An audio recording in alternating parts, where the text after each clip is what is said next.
은혜 아버지 하나님 말씀 누가복음 4장 14절에서 15절입니다. 예수의 가르침 첫 번째 시간입니다. 하나님은 살아계신 인격입니다.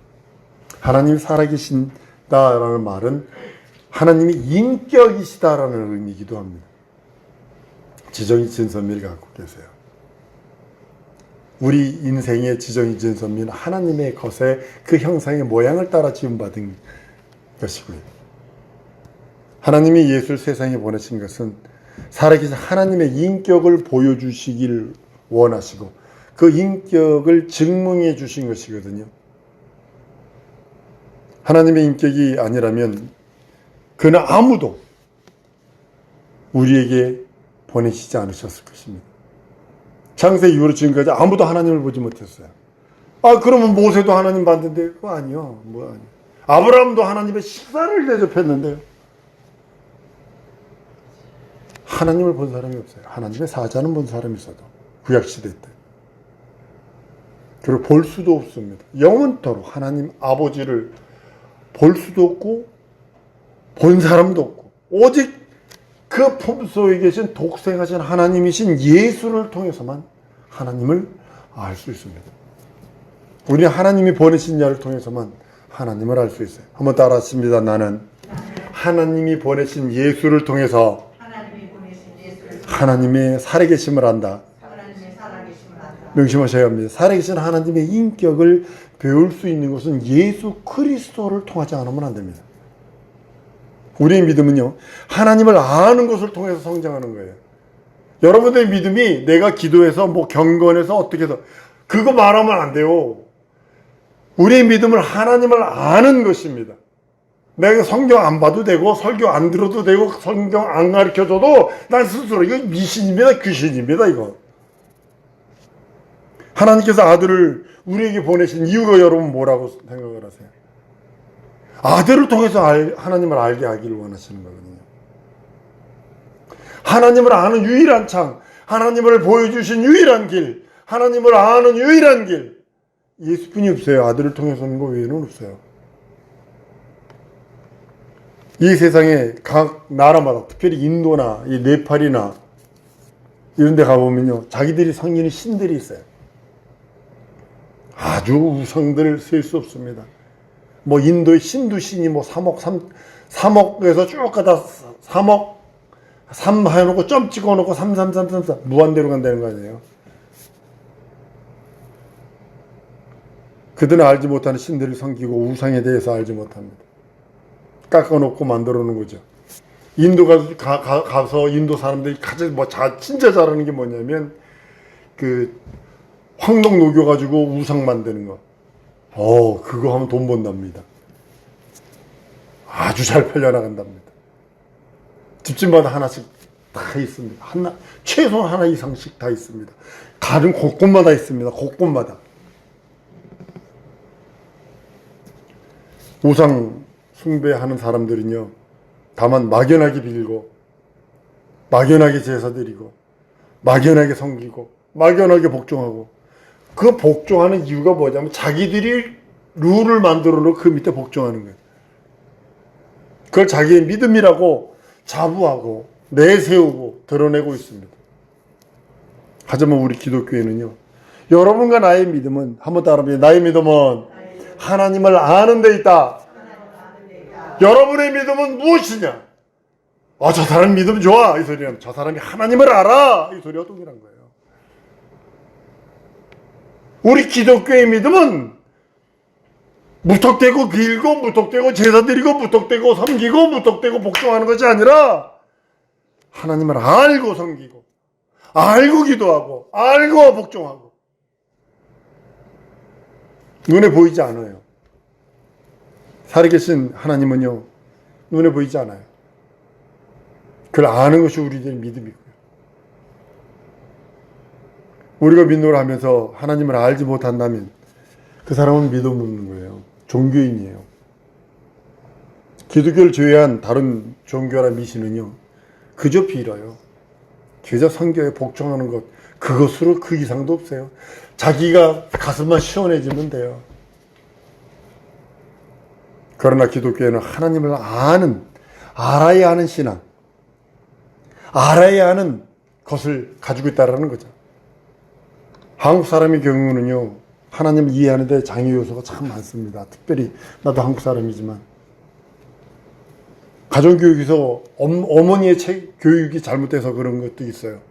아이들을 인격으로 성품을 형성하는 데 있어서 잘못되고 빗나가게 만들어준 요소를 하나 가르쳐 줄게요. 1, 2로 간단하기 때에는 어머니가 제법 교육을 잘 시킵니다. 요즘은 좀 아닐 수도 있습니다. 예전에 많이 그랬습니다만. 아이들이 점점 성장하고 엄마에서 영역을 벗어나서 말을 안 듣거든. 일일이 보살필 수 없으니까 아이들을 위협합니다. 너 엄마 말 안 들으면 아빠한테 이른다. 아빠한테 이러면 아빠가 혼낼 거야. 아빠한테 일러서 너 매맞게 할 거야. 이래버렸다고요. 이게 애들을 컨트롤하는 데는 좋은 말이 됐지만 애들한테 뭐가 각인됐어요. 아버지는 매 때리는 사람, 아버지는 혼내는 사람, 이렇게 각인이 되어버렸다는 거죠. 위협적이고 폭력적인 사람이 아버지가 되어버렸다고. 그래서 아이들은요, 아버지 얘기만 하면 벌벌 떨어요. 아버지가 아버지한테 이러면 매 맞아. 혼나. 어린애들이 아버지에 대한 선입감이 두려움이 있어요. 한국 사람들은 차라리 하나님을 어머니라고 했으면 참으로 참 부드럽고 친밀감 있고 가까이 할 수 있는 그런 하나님으로 연생했을 텐데, 하나님으로 아버지라 해서 하나님에 대한 두려움이 가득 차요. 그러니까 이단 종교 중에 하나님 어머니 교회 있어요. 여기 경찰서 바로 옆에 여기 하나님 어머니 교회입니다. 거기는 살인도 자기 교파를 그 교주를 뭐죠? 의미하거나 그러면 살인도 아주 그냥 감당하는 그런 사람들입니다.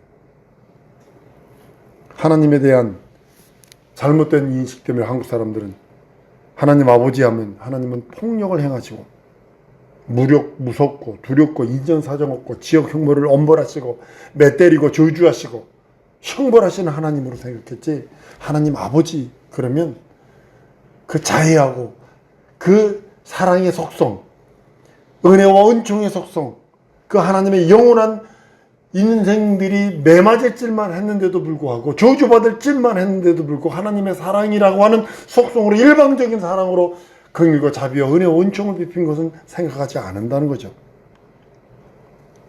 한국인들의 하나님께 대한 인상은 참으로 친밀감보다는 두려움이 참 많은 것 같아요. 방글라데시 가니까 방글라데시 사람들도 마찬가지더라고요. 아버지 그런 무서운 사람으로만 존재하더라고요. 성경에서 하나님을 알라 가르친 이유가 뭐라고 생각을 하세요? 하나님께 대한, 한번 따라 합시다. 하나님께 대한 오해를 풀어라. 이 뜻이에요. 하나님을 알라, 이 소리는 하나님에 대한 오해를 풀어라, 이 소리와 같은 거예요. 요한이 요단강에 세례를 베푸면서 회개하라 천국이 가까웠다 전파할 때 그 회개하라는 뜻 자체가 하나님께 대한 너희의 오해를 고쳐라는 뜻이 들어있다는 거죠. 여기서 물론 도덕적으로 윤리적으로 잘못된 거 상실되고 회복하라는 뜻도 있습니다. 그렇지만 가장 메인은 뭐냐면 하나님에 대한 오해가 있으니까 그거 먼저 고쳐야 너희 윤리 도덕적인 것이 풀어져, 이런 의미가 들어있는 거거든요. 진정한 의미는 하나님께 대한 오해를 푸는 거예요. 이스라엘 사람들이 그 이스라엘 사람들에게 주어진 율법, 그것은 평안을 주는 것 아니거든요. 근데 유대인들은 그걸 가지고 평안을 얻으려고 했어요. 하나님을 두려운 분으로 알 수밖에 없도록 끝없이 이끌어가기 때문에 하나님, 그럼 두려운 분, 매 때리는 분, 저주하는 분, 형벌하는 분, 이렇게만 알았다고요. 하나님께 대한 오해가 있기 때문에 그들에 대해서 하나님은 요한을 통해서, 세례 요한을 통해서 그 오해를 풀기 위해서 회개하라, 하나님에 대한 오해를 고쳐라 라고 선언하시는 겁니다. 하나님은 무서운 분이 아니라는 것을 가르쳐 주시기 위해서 회개가 필요하다고 말씀하는 것입니다. 하나님은 세상에 예수를 보내십니다. 그것을 고쳐주시려고. 모든 사람의 두려움, 그것이 죄거든요. 죄에서 모든 두려움이 옵니다. 여러분, 아버지께 지은 사람, 죄를 지은 사람은요, 아버지 만나기 두렵습니다. 어머니께 죄 지은 사람은요, 어머니 만나는 걸 두렵습니다. 남편과 아내에게 죄 지은 사람은요, 남편 만나기를 두렵고 아내 만나기가 두려운 것입니다. 사회에 죄를 지은 사람들은, 얼마 전에 불법 체류한 사람이 경찰관 2명이 누구를 찾아가는데 한 사람이 화다다닥 뛰어가는 거야. 그러니까 경찰이 그냥 그 사람이 보호민주를 쫓아가 잡은 다른 사람이요. 그 사람은 우연치 않게 무엇 때문에 돌아갔냐면 불법 체류자였거든. 그러니까 자기 잡으러 온 줄 알고 겁나서 도망갔는데 그 사람이 잡힌 거야. 엉뚱한 다른 한국 사람 강도를 잡으러 간 게 아니라 갔는데 말이야. 사회에 죄를 지은 사람 보니까 사회가 두려워도 경찰만 보면 두려워하는 거예요. 이거 마찬가지로요. 하나님께 대한 두려움을 갖고 있는 것도 벌써 자기가 죄인임을 말해주는 거거든요. 율법은 악법이 아니에요. 오히려 하나님의 의로우심을 강하게 드러내는 법입니다. 하나님의 의로우심. 하나님의 완전하시고 의로우심을 완전하게 드러내는 것이 율법이거든요. 근데 사람들은 율법만 하면 매 때리고 저주하고 이것만 보이거든요. 왜냐하면 실제적으로 율법에 의해서 내 친구가 돌에 맞아 죽었고 내 친구가 죽었거든. 그러니까 그렇게 두려운 하나님으로 한다는 거죠. 의로우심이 드러나는 거고 완전한 의로움, 이것이 불의한 것이 드러난다는 것을 가르쳐 주는 것이 율법인데, 불의한 인간은 율법을 통해서 비춰지는 의로우신 하나님을 볼 때 두려울 수밖에 없죠. 겁낼 수밖에 없죠. 예수께서 오셔서 여러분 무엇을 하셨습니까? 예수께서 우리에게 보여주신 것은 무엇입니까? 불신자들도요, 저 친구들 이렇게 보면 예수는 사랑의 대표적인 존재로 알아요. 믿느냐 그러면 믿는 건 다른 거예요. 예수가 누구냐? 사랑을 전해주러 오신 분, 이렇게 안 되니까요. 예수 안 믿는 사람도 긍휼이 풍성하신 분이야 이렇게 알고 있다니까 예수 안 믿는 사람도 믿느냐 그러면 안 믿는다는데 뭐. 여러분 성경 어디에서 예수가 폭행했다? 보복했다? 그런 말 있어요? 없어요.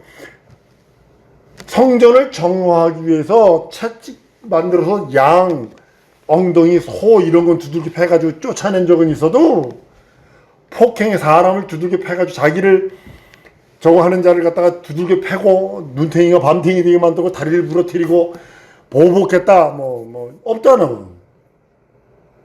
예수께서 십자가에 달려 죽고 부활하신 다음에 자기 옆구리에 착지를 놈, 못 박은 놈, 등짝 때린 놈 보복했다는 소리가 어디 있어요 성경에. 예수 생애는요, 왼뺨 때리면 오른뺨도 돌려대고 겉옷 주면 속옷도 주고 널 욕하고 핍박하는 자를 축복하래. 오리가 자고 그러면 심리 가고, 그렇게 하면 하늘에서 너희 상이 큼이라 라고 하고 오히려 기뻐하고 즐거워하라 그러면, 너희를 대적하는 원수를 사랑하라 라고 말씀해요. 오전 말씀하고 이제 같이 이렇게 배기되는 겁니다.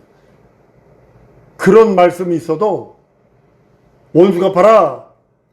눈은 아니야. 눈은 이가 이빨 하나 뽑으면 이빨 몽창 다 뽑아. 이렇게 얘기 안 했다는 거죠.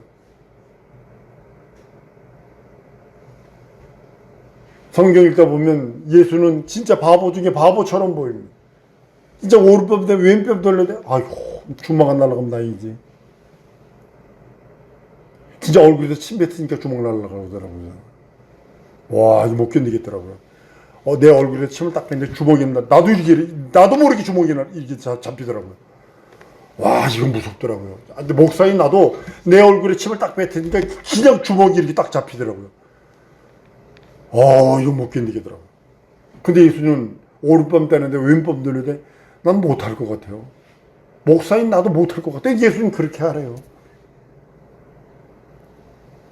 예수의 일생은 원수 갚으라라는 말 하나도 없어요. 찾아볼 수가 없어요. 오히려 사랑하고 긍휼하고 온유가 흘러넘쳐서 십자가에 달려 죽기까지, 십자가를 지러 가면서 떡이 mä져서 피 흘려서 우는 여인들한테 나를 위해 울지 말고 너와 내 후손들을 위해서 울라고 얘기할 정도로 십자가 달려 이제 죽어가면서도 아버지 이것은 저들이 알지 못하고 하는 것입니다라고 외칠 수 있도록, 그게 긍휼과 사랑과 자비와 온유, 무엇 때문에? 하나님의 속성이, 한번 더 하면 하나님의 속성이 사랑이기 때문에 흘러넘친다. 그 예수에게 흘러넘치는 거예요. 예수의 의지가 어디 있었는지 아세요? 겟세마나에서 이 잔이 내게 선지잔이 내게서예요. 근데 내 뜻대로 마시고 아버지의 뜻대로 하시옵소서 라고 말씀하십니다. 예수는 나는 마음이 온유하고 겸손하니 너희는 내게 와서 배우라 라고 그렇게 하실 만큼 자신을 세상에 내어주러 오셨다라고 성경은 말씀을 합니다. 그러한 예수께서 무슨 악행이나 폭행이나 위협한 적이 없습니다. 천국이 가까웠다. 심령이 가난한 자는 복이 있다 라고 하면서 거룩한 말씀하십니다. 우리는 그로부터 진정한 평안을 얻을 수 있어야 합니다. 그러기서 그의 하나님의 그 진정한 평안을 얻는 방법은 그에게 들어가는 방법 외에는 없어요. 들어가는 방법. 아까도 말했잖아요. 누가 내 얼굴에 침 뱉으니까 주먹이 날아가고 주먹을 잡더라는 거지. 나도 모르게. 그래서 그 다음에 회개했어요. 아주 많이 회개했어요.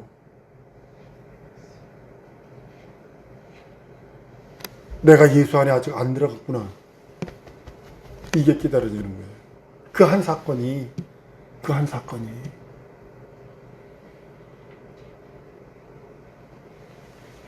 내가 말하는 것도 내 자유로 하는 것이 아니고, 예수는 그렇게 말하잖아요.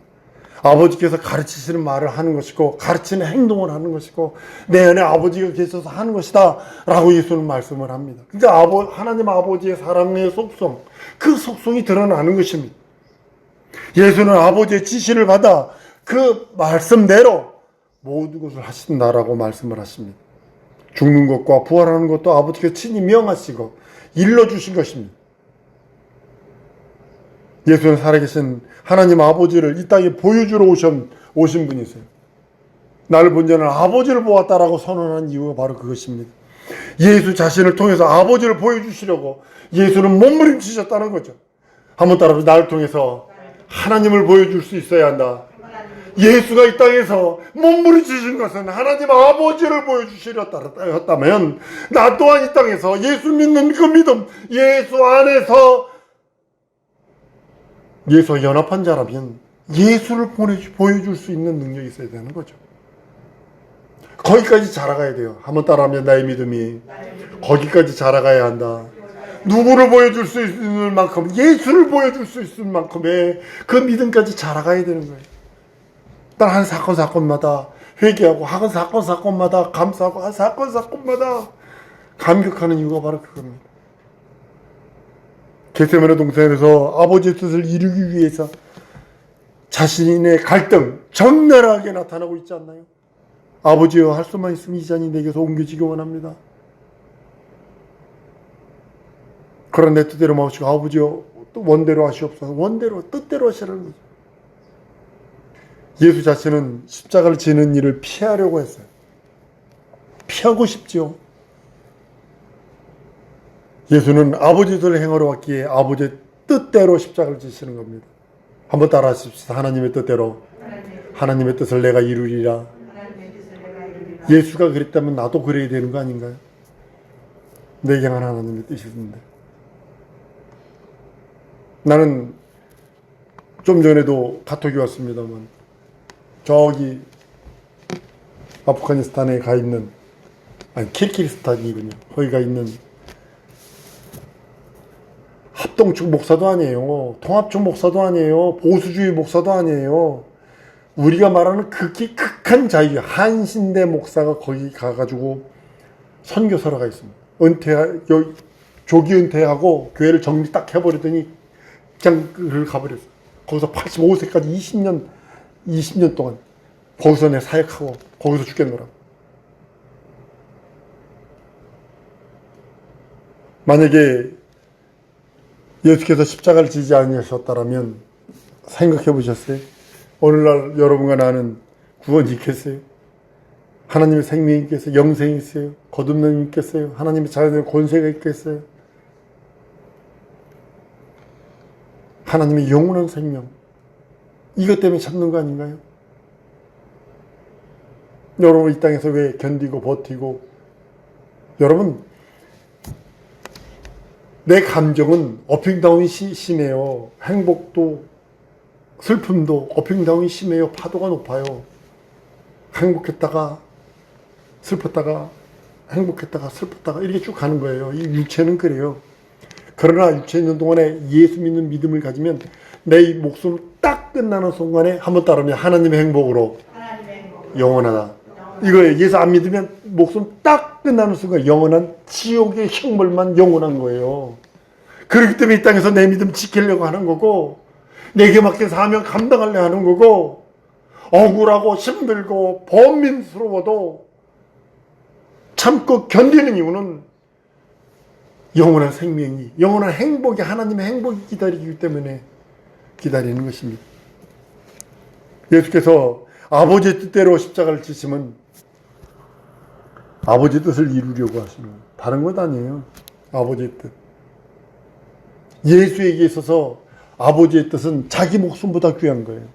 그랬다면 우리가 예수에게 예속됐고 예수에 속했고 예수와 함께하는 사람이라면 내 생명보다 예수의 뜻이 더 중요한 거예요. 그게 증인이에요.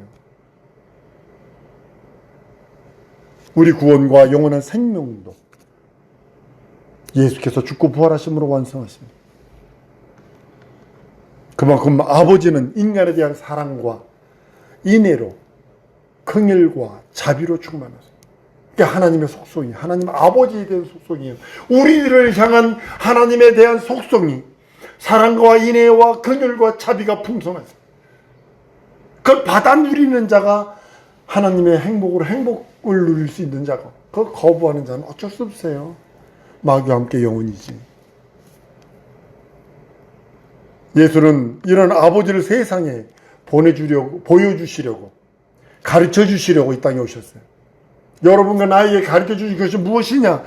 하나님 아버지의 사랑과 인애와 긍휼과 자비, 이것이 충만한 분이시다라는 것을 가르쳐 주시고 알게 하려고 예수님 땅에 오시다라는 거죠. 하나님 아버지에 대한 오해를 풀어주고 올바로 가르쳐 주시기 위해서 예수님 땅에 오셨어요. 세상은요, 하나님이 없다고 하는 불신으로 가득 차 있지 않나요? 세상이 뭐 때문에 망해요? 불신앙 때문에 망하는 거 아닌가요? 안 믿어서, 다른 말로 불신앙 때문에. 하나님을 알더라도 잘못 알아서 하나님은 두렵고 맷때리고 저주하고 심판하고 용서는 없어, 이런 오해 때문에 방황하고 있지 않나요? 많은 성도들이 오해 때문에 방황하고 있는 거거든요. 하나님 용서가 어디 있어? 맷때리고 두려워, 무서워. 그런 오해로 인해서 방황하고 있다고 성도들이 지금. 이것들을 말끔히 깨끗하게 해소시키고 하나님을 더욱더 가까이 하고 더욱더 알고 깊이 알고, 우리 성도들이 해야 할 일은 그건 것 같아요. 예수를 통해서 하나님의 사랑하심과 하나님의 자비와 하나님의 긍휼과 하나님의 은혜와 하나님의 은총과 베풀어 주시는 그 사랑을 깊이 알고 깨달아서 그걸 가득하게 받아서 하나님 더욱더 가까이 하고 더욱더 가까이 하려 하고, 예수를 통해서 오신 목적 중에 하나가 하나님 아버지의 사랑과 긍휼과 자비와 은혜, 은총을 주시려 하심이라 는 것을 깨달아야 합니다. 우리 이 시간에 기도하십시오. 하나님, 예수께서 내게 주신 하나님의 사랑과 긍휼과 자비와 은혜와 은총 내 영혼에 충만하게 넘치게 하시옵소서. 예수께서 하나님을 가르쳐 주시고 하나님을 알게 하셨으니 내 영혼에 충만하게 역사해달라고 우리 다 같이 통성으로 기도하십니다.